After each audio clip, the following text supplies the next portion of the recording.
ஆண்டவரில் தூய்மையாய் வாழுங்கள். தந்தை, மகன், தூய ஆவியின் பெயராலே ஆமீன்.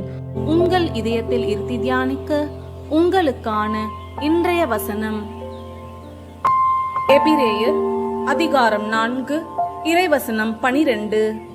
கடவுளுடைய வார்த்தை உயிர் உள்ளது, ஆற்றல் வாய்ந்தது, இரு பக்கமும் வெட்டக்கூடிய எந்த வாளினும் கூர்மையானது, ஆன்மாவையும் ஆவியையும் பிரிக்கும் அளவுக்கு குத்தி ஊடுருவுகிறது, எலும்பு மூட்டையையும் மஞ்சையையும் அவ்வாறே ஊடுருவுகிறது, உள்ளத்தின் சிந்தனைகளையும் நோக்கங்களையும் சீர்தூக்கி பார்க்கிறது.